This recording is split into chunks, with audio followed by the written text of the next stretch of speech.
Thank you much. I'll call the January 23rd, 2013 Brattleboro Development Review Board meeting to order. It's been a couple of years since I've been the chair, and I'm going to be sitting in as the acting chair tonight. And I'm typically the vice chair, so I haven't done my introductory speech, so I apologize if it has some rust on it. We hear applications for land development in the town of Brattleboro.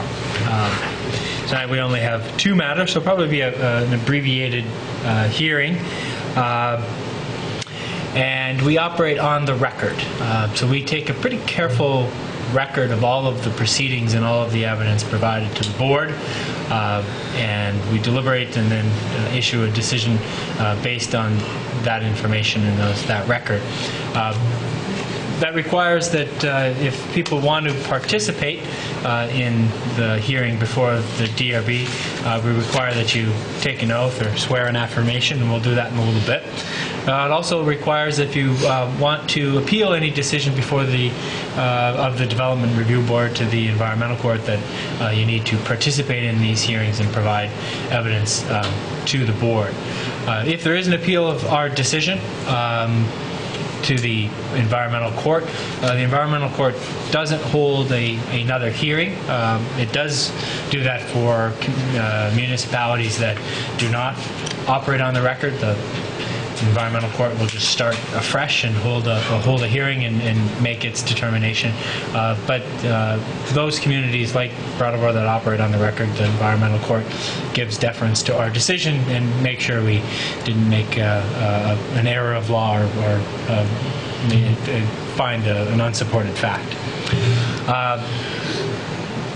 Again, pretty short hearing tonight, not a lot of folks in the audience, but we also require that, well, the Secretary of State rather requires that in order to appeal a decision that a party was an interested person at the hearing below, we take a really broad interpretation of that concept here at the Brattleboro Development Review Board, and we let everyone who wishes to participate.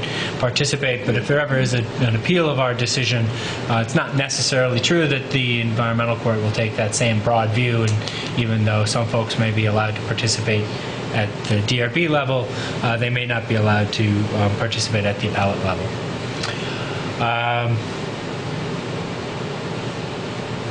We are a little short-staffed tonight. I think we'll be able to hear both matters, but just so everyone is clear, in order to prevail, in order to have your application granted at the Development Review Board, one needs to get a majority of the entire board of 7, not just a majority of the board having happens to sit on the matter that day. So tonight, for the first matter, I think we'll probably have 5 members. I have to recuse myself for the second matter, so we'll be down to 4.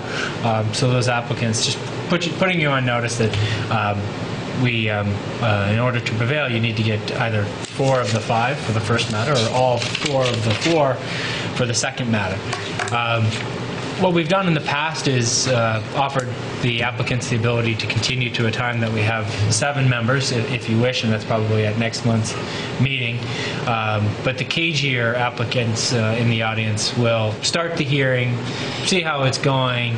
If they get a bad sense that there might be a defector here or there, ask for the matter to be continued, and then we can continue the matter to a subsequent date. And all we need to do is have the other, we don't even have to have the applicant come back in. We can close the hearing at that point, have the members of the board that didn't have an opportunity to participate live watch the video, make a vote, and then we can issue our decision and give that to the applicant. So unless any of the applicants, either of the applicants wishes to continue to a month from now, when we have 7 members, we'll proceed as if we'll proceed tonight, and if the applicant at any time wishes to continue the matter, just let us know, and we'll close the hearing and have the other members watch that hearing and we'll make a decision.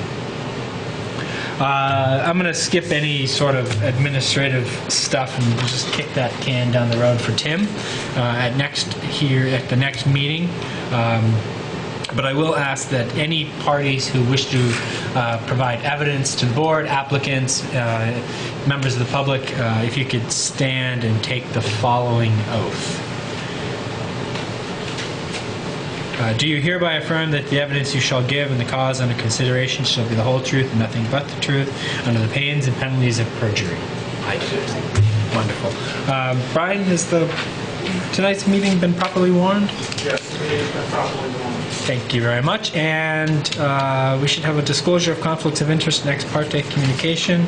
And as I mentioned, my law firm, or actually I didn't mention this, but I mentioned that I might have a conflict.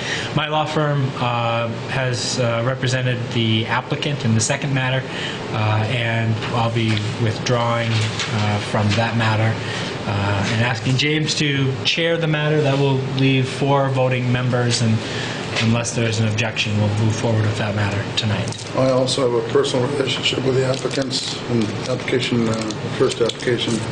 I don't feel it would interfere with, I don't have a financial involvement with it, but I don't feel I have a personal relationship with the applicants in the first application, and I don't have a financial relationship with them, but I just have a personal relationship with them. So if anyone feels that would alter my ability to fairly judge their application, I'd be happy to step down, but I don't feel as though it would. But if anyone else does, I'm happy to step down. Anything else? Wonderful. I'll call application 2012-217, Janice Brew and Jennifer Carpin, request for subdivision approval. Please tell us about your project. Come on up. You can sit at the table and walk us through your project.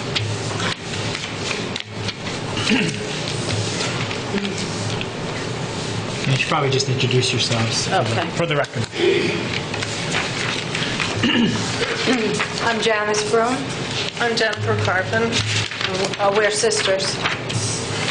And together we purchased the property at 486 Williams Street this past summer.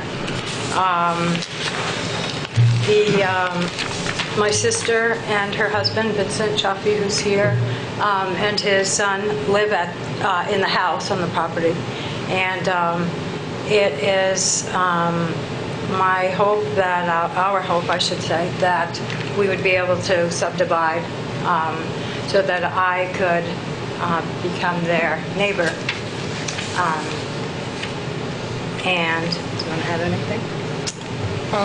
The house has a large empty yard next to it, and so our idea when we purchased it as sisters was that my sister would eventually retire and have a small, cottage or house on that property so that our houses are next to each other.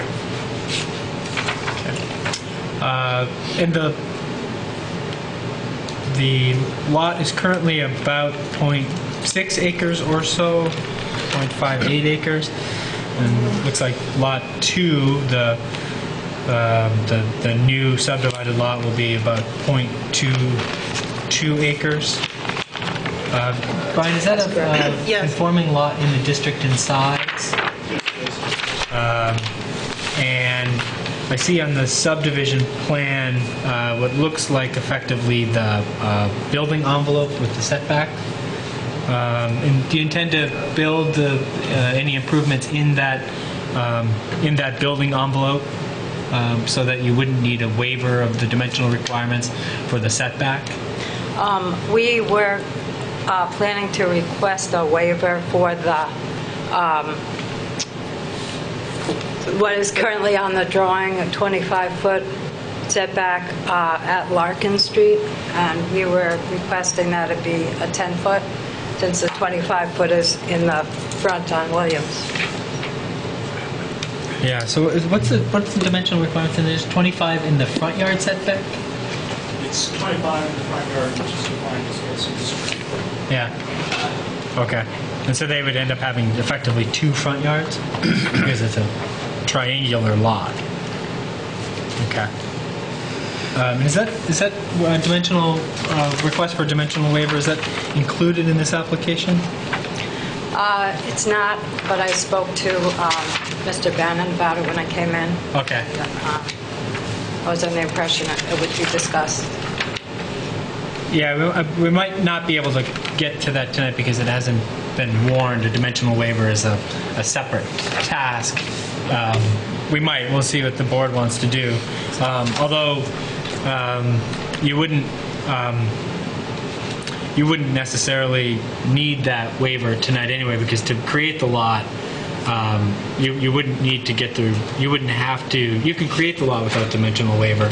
You wouldn't be able to build in that setback without the dimensional waiver. But that doesn't sound like you're going to commence construction imminently, is it? No. Correct. Okay. And do you know which street you'll have the access? You'll have access off of? Think it'll come off of Williams or Larkin Street for your driveway and parking area? We don't have definite plans, but we talked about Larkin. Might make more sense. Is there on-street parking on Larkin Street or Williams Street? No. Neither. No.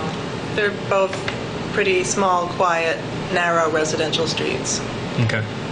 So you said it would face to Larkin Street, the front of the house?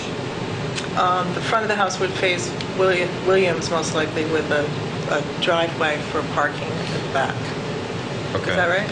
Yeah, I mean, that's, we've bounced around a few ideas. There's nothing that we've actually, solidified with Yeah. plan. And how do the parking for the garage on the lot 1, do you access that off of Larkin or Williams? It's off of Williams. Off of Williams, okay. The side yard and the rear yard setback in that district are 10. Yeah, it feels to me that if the property faces Williams, then, and I understand the definition, but it seems functionally that Larkin Street's the rear setback. And Larkin Street's really not even a through street. Yeah. Maybe that goes down to, Larkin's not. maybe it goes down to 10. Again, we can tee that up tonight. Yeah. The house is actually in, the rear of the house is actually in the right-of-way of the street, as it shows on here? The back of the barn, yes, is right on the street. It's an 1800s property. And I believe the garage, too, currently.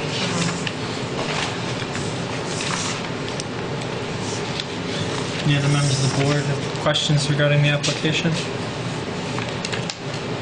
If they discuss the waiver tonight, it would save them from coming back again. Speak up, please. If they discuss the waiver tonight, it would save them from coming back again if it was part of it, but if it wasn't, they would have to come back again, right? Yeah. Well, it strikes me that what's the front yard setback and what's the side yard and rear yard setback really depends on the orientation of the house. So maybe what we do is we say, with the zoning administrator can provide administrative approval to reduce either the Larkin Street or Williams Street setback based on the orientation of the house, such that if the house faces Williams Street, then the Larkin Street setback is reduced to 10 feet, and if it faces Larkin Street, which doesn't sound like the case, but if it happened to face Larkin Street, then the Williams Street setback would be reduced. So you have a clear front yard and a backyard, even on a triangular lot. Right. Okay. And we can permit the zoning administrator to make that determination when you come in and actually submit your plans for development. You won't need to come back before this board to build a single-family house, but you do need to get, correct me if I'm wrong, Brian, we do need to get a building permit from the zoning administrator. The zoning permit, yeah. Right. So I propose we handle that with that process. Any other questions from members of the board? Any members of the public have questions or comments? Yes. If you could step up to the microphone and introduce yourself, please.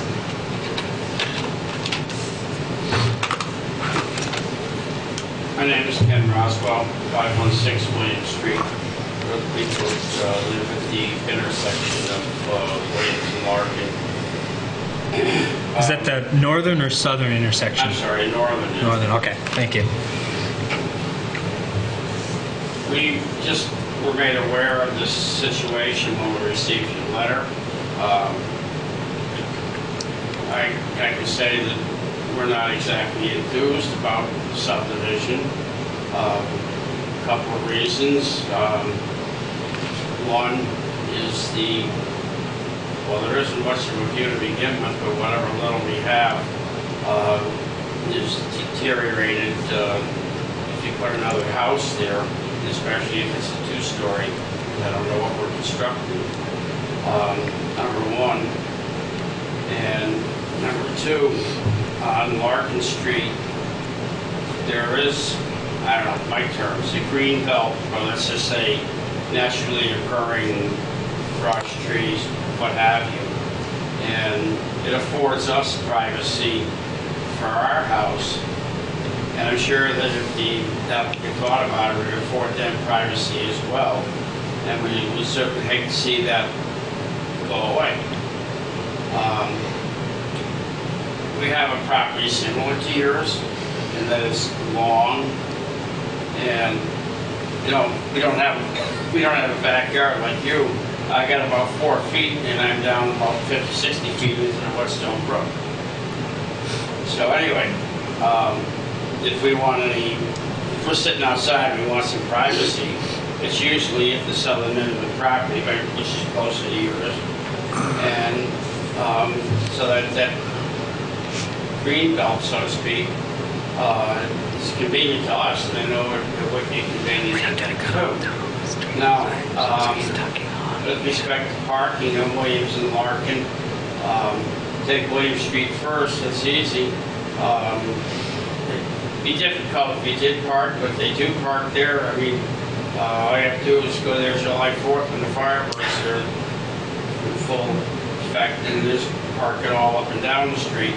So that there is really parking place if you pull your car partway off the road. On Larkin Street, it doesn't show on the map. You wouldn't get the sense unless you were physically out there and look. But Larkin Street is not a full street. It's like 1 lane, 1.5 lanes. Yeah. So it's very narrow, restricted. And to put a driveway on there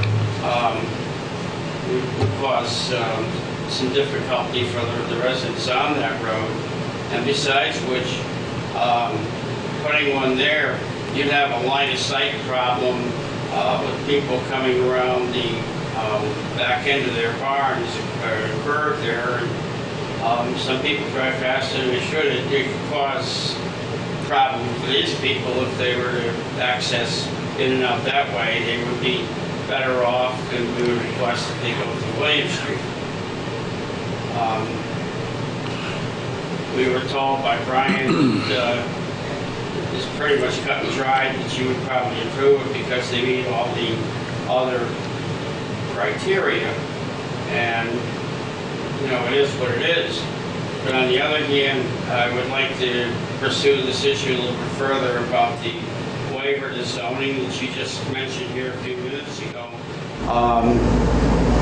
I'd like to speak up against that when that does happen, whether it's tonight or whether it's another meeting. I just want to leave that option open for us.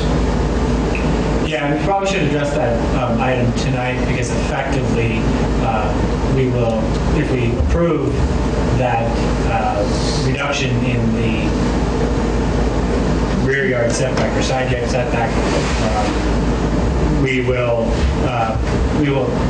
grant the zoning administrator the authority to approve that administratively once the applicant has decided how the house is going to be oriented. So, by all means, we'd like to hear your comments and thoughts on that tonight. We certainly wouldn't want to see it on the Larkin Street side. It would cut down that naturally occurring barrier that's there. I mean, if you did it on the Williams Street side, I don't know. But on the Larkin Street side, I'd be very much opposed to it, and I'm sure some other people would too. There's another house that sits over behind their barn, and it would break up some of the privacy for them as well. I would definitely be very strongly against it on Larkin Street, as well as an access way on Larkin Street. I don't think it's right. I don't think it's right for the lot, the people, the area. It's just the physical layout of the situation. If you saw it, you would understand what I'm saying. The front part, I don't know if the waivers to zoning are is cut and dried. It's a subdivision thing.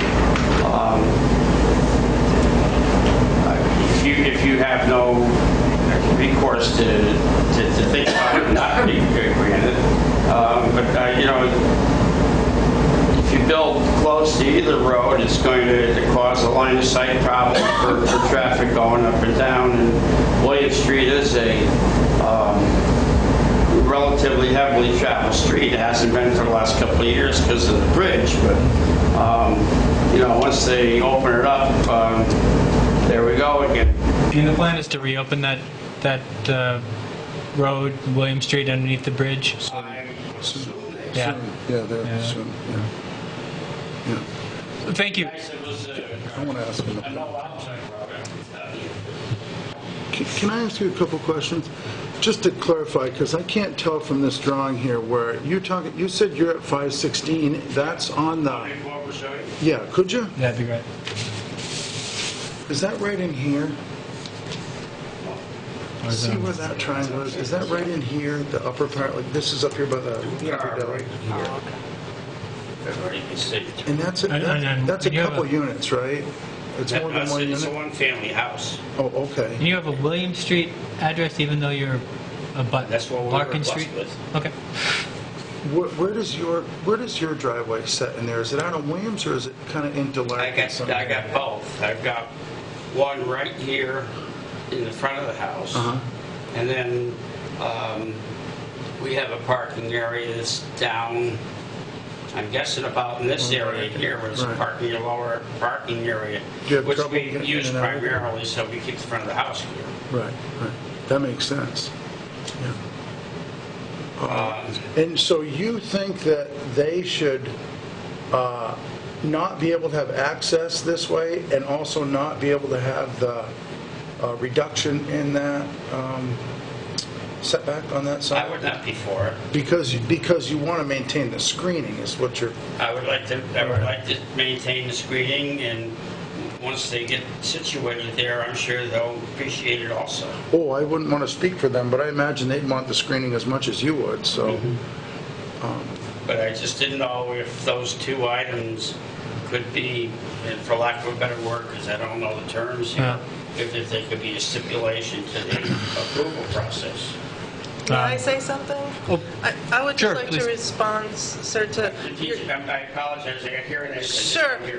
I would just like to respond to your comment about the green barrier, the trees and so forth, and I don't think it was ever our intention to do any sort of clear cutting or removing that. We've actually talked about how there's a lot of beautiful lilac trees growing in there, and though you can't tell because it is overgrown. But I think what we were talking about was something that would be... see, here's where the property line, where we'd like to put it. Here's the existing house. And we were talking about, maybe a driveway that came in here, possibly. We hadn't, locked that down. But we didn't want to cut all those trees that are along that side.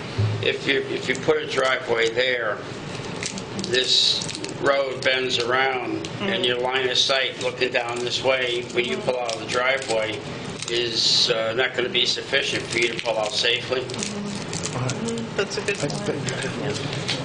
And it's a narrow road, like I said, it's not a full... Oh, yeah. Well, the other thing, too, is, incidentally, all of the houses on the street are on the west side of the road, and the town raises... Except for ours here. Yeah, well, I mean, the driveways. Right, the driveways are, right. And we're blessed because the town truck, when he plows, he comes up the street so it doesn't hit the driveway. So. Right. I mean, we haven't locked anything in, and we could do access from here, but you really can't park on the street. It would be difficult. Yeah, there's this little sidewalk there, and I'm sure that would be a problem for the town. So, but again, we haven't even gotten to the point of what which direction the house might face, or how large or small it is. We just are talking about her future home next to mine, and so we had thought about possibly access from the back. Right? Is that right? I'm sorry. I hate to interrupt because that seems like there was some progress being made, but I'm going to ask that everyone kind of address the board, and then we'll ask the questions of the applicant. But that was very helpful. And I think it is generally true that for subdivision, especially for single-family residence subdivision in the town of Brattleboro, when the resulting lot is conforming to the district, we almost always, we in fact may always approve those. But we do look at some of the issues that you've identified, including the vehicular access, the curb cut. Will this need a curb cut for the lot, or is there? It will require a curb cut that would be approval by the public works department. Okay, so just to make sure, we're only dealing with the subdivision. There's no house being built. There's no garage being planned. There's no curb cut being provided. So we're probably going to you'll have another bite or two at the apple when and talk to the applicant when the applicant comes and seeks a curb cut from the town of Brattleboro. Curb cut. They're going to have to get approval to have an access off of a public road. And I'm not sure does that get warned such that the applicant and the abutter would know about that? No, but it will be done in conjunction with the zoning permit for the house. Yeah, so when the zoning permit for the house comes up and the zoning administrator's decision regarding the setback is made, you're going to see a big P somewhere on that lot. That's your indication that if they haven't told you, and I hope they come and talk to you before they put up the sign, but if they don't, when you see the sign, that's going to let you know that the zoning administrator is contemplating an application for a zoning permit for the house, and then the location of the setback, whether it's going to be a reduction of the Larkin Street setback, because that's going to be the rear lot, or it's going to be a reduction of the William Street setback, because that'll be the rear lot. Well, you see, the other point that goes beyond these people here, they may have their intent to leave as is, because there are some nice lilac bushes, yes, like. But on the other hand, you never know what's going to happen down the road.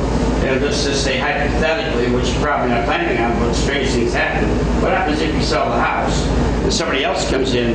I would just want us protected from that standpoint, so that future owners couldn't jump in and do what I just suggested. Yeah, and the setback, just to be clear, the setback is a prohibition for the construction of an improvement.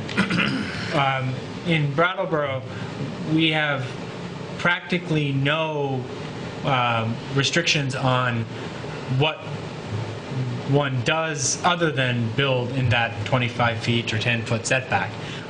We don't require screening. We don't require plantings. We don't require fencing.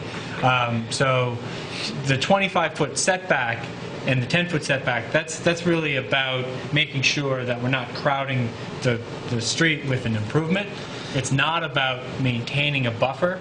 And I don't think we have ever required anyone, as in a single-family residential application, to maintain a buffer between themselves and their neighbors. I hope that they do, and they probably will want to do it just as much as you will. Buffers tend to buffer each way, but that would be a pretty extraordinary condition for a single-family residential application.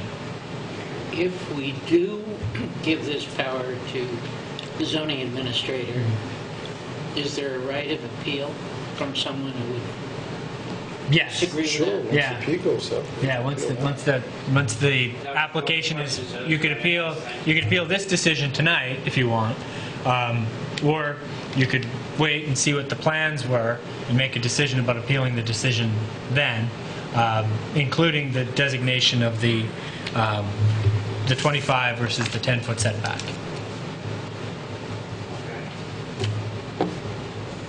That's about all I have.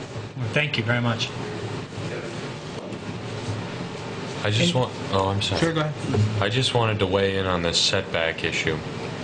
My view is that if the home faces William Street, and that is the front, and that there can't be two fronts, and there's no, I don't have any legal reason to say that, but it's just my common sense, and there's no definition of frontage in our bylaws. So it would be my position that there need be no waiver to reduce the Larkin Street setback to 10 feet, being that they're in residential.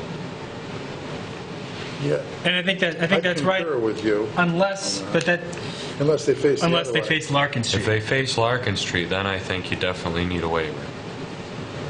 Because Actually, a definition of setbacks concerning corner lots. This is very exactly what lot, but in fact, that's what it is. yeah. Well, in effect, Under fact, that what- definition, technically, prior to the subdivision, then the house on it, all four sides would have been front yard setbacks, right? And, I mean, not that it's relevant to the pre-existing non-conforming position of it, but under that definition on a similar lot, triangle, square, or otherwise, would all four sides be front yard setbacks? Yes. Really? Yeah. Whoa. Yeah. And so, I again, I'm sure the people who drafted the Brattleboro zoning ordinance initially are long dead, so I'm not offending anyone when I say it's clumsy and it doesn't work, and this is an example where I think it just doesn't make any sense to have multiple front yard setbacks. And, I would recommend that we proceed with the logical assumption is that the street that your house faces is your front yard. But if you have a definition that sways me the other way, I'm happy to listen to it.